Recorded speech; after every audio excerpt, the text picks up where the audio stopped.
धुळे जिल्ह्यात बनावट विदेशी दारू विरोधात पोलिसांनी मोठी कारवाई केली आहे। मानवी जीवितास अपायकारक आणि घातक बनावट दारू विक्रीचा संशय असलेल्या साठ्यावर धाड टाकण्यात आली। स्थानिक गुन्हे शाखा आणि साक्री पोलिसांच्या संयुक्त पथकाने ही कारवाई केली आहे। साक्री तालुक्यातील लगाडवाड गावाजवळ ही कारवाई करण्यात आली। पोलिसांना मिळालेल्या गोपनीय माहितीच्या आधारे सापळा रचण्यात आला। एका टाटा टर्बो चारचाकी वाहनातून बनावट विदेशी दारू वाहतूक केली जात होती। MH08 H2109 या क्रमांकाच्या वाहनावर पोलिसांची नजर होती।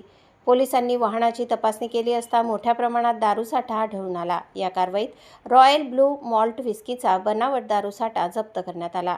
एकूण 655 बॉक्स पोलिसांच्या हाती लागले आहेत। प्रत्येक बॉक्समध्ये 180 मिलीच्या 48 बाटल्या असल्याचे पोलिसांनी सांगितले।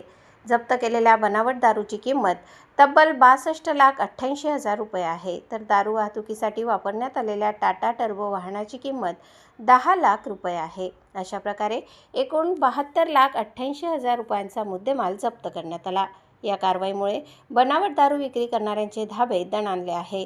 पोलिसांनी या प्रकरणात राकेश धनवाल भोये याला ताब्यात घेतले आहे। राकेश भोये याचे वय 26 वर्ष असल्याचे पोलिसांनी नमूद केले आहे। तो साक्री तालुक्यातील धनकवडी पारगाव परिसरातील रहिवासी असल्याची माहिती आहे। बनावट दारूवर कोणताही वैध लेबल किंवा आवश्यक परवानगी नसल्याचे पोलिसांनी सांगितले। मानवी जीवितास हानिकारक असलेली दारू विक्रीसाठी नेली जात असल्याचा पोलिसांचा आरोप आहे। बेकायदेशीररित्या विक्री करण्याच्या उद्देशाने हा साठा लपवून ठेवण्यात आला होता। पोलिसांनी वाहनासह संपूर्ण दारूसाठा ताब्यात घेतला आहे। या प्रकरणी साक्री पोलीस ठाण्यात गुन्हा दाखल करण्यात आला असून BNS कलम 123 आणि 336 अंतर्गत कारवाई करण्यात आली आहे। तसेच महाराष्ट्र दारूबंदी कायद्यातील कलम 65 अ.इ. अंतर्गत गुन्हा दाखल करण्यात आला आहे। बनावट दारूमुळे नागरिकांच्या जीविताला गंभीर धोका निर्माण होऊ शकतो। त्यामुळे अशा अवैध दारू विक्री विरोधात पोलिसांनी कठोर भूमिका घेतली आहे। पोलीस अधीक्षक विशाल आनंद यांच्या मार्गदर्शनाखाली ही कारवाई करण्यात आली। स्थानिक गुन्हे शाखा आणि साक्री पोलिसांच्या संयुक्त कारवाईचे हे यश मानले जात आहे। बनावट दारूच्या नेटवर्कचा पुढील तपास आता पोलिसांकडून सुरू आहे। या साठ्यामागे आणखी कोणाचा सहभाग आहे का याचाही तपास होणार आहे।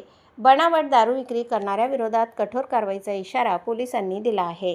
नागरिकांनी अशा प्रकारची माहिती मिळाल्यास पोलिसांशी संपर्क साधण्याचे आवाहन करण्यात आले आहे।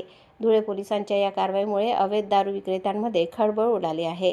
आता या प्रकरणाचा पुढील तपास आणखी कोणती माहिती समोर येते याकडे सर्वांचे लक्ष लागले आहे। प्रतिनिधी संगपाल मोरेसह स्वराज्य न्यूज, साक्री।